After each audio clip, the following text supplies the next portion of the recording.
ইতিহাসে আমরা এগুলো যতদিন বেঁচে থাকবো ততদিন এই রাজাঘরের বাচ্চাদের ইতিহাস আমরা স্মরণ করিয়ে দেব।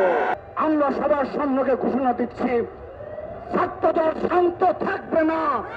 যদি আমরা এ ধরনের মব সৃষ্টি প্রতিনিয়ত চলতে থাকে, সারা বাংলাদেশে প্রতিবাদ জানানো হবে।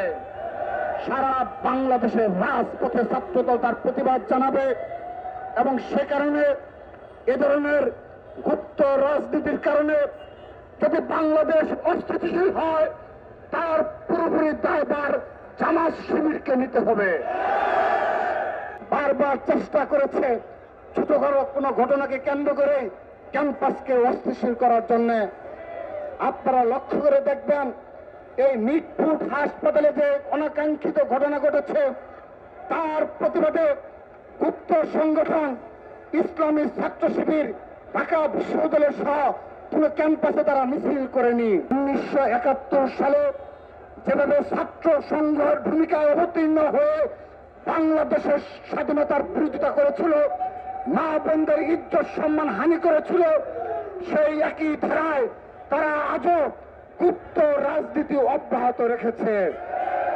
ইতিহাসে যারা মততন্ত্র কায়েম করেছে তাদের যখন বিচারের দাঁড় করানো হবে, তখন দেখবেন এই ইসলামী ছাত্র শিবির বলবে আমাদের সে জায়গায় কোনো কমিটি ছিল না, এবং সেজন্য তারা গুপ্ত অবস্থায় থেকে সকল অপকর্মের দায় তারা সাধারণ শিক্ষার্থীদের উপর চাপিয়ে দিতে চায়।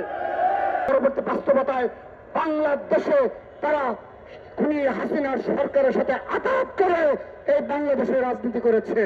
2023 সালের 28 অক্টোবর যেদিন বাংলাদেশের ইতিহাসের সর্ববৃহৎ মহাসমাবেশ অনুষ্ঠিত হয়েছিল আমাদের বিএনপির পার্টি বেশ নয়াপল্টনের সম্মুখে, সেদিন শুধুমাত্র নয়াপল্টন নয়, পুরো ঢাকা শহর ছাত্রদল, বিএনপি ও তার অঙ্গ সহযোগী সংগঠনের লক্ষ লক্ষ নেতা কর্মী সেই মহাসভায় যোগদান করেছিল।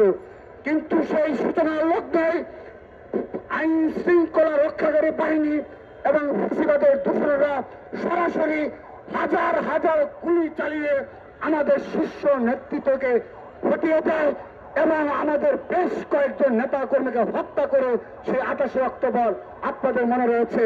কিন্তু সেদিন এই জামাতে ইসলাম শাপলা চত্বর থেকে তারা আইন শৃঙ্খলা রক্ষাকারী বাহিনীর সহযোগিতায় নির্বিঘ্নে তারা তাদের বাড়ি করে পৌঁছেছিল।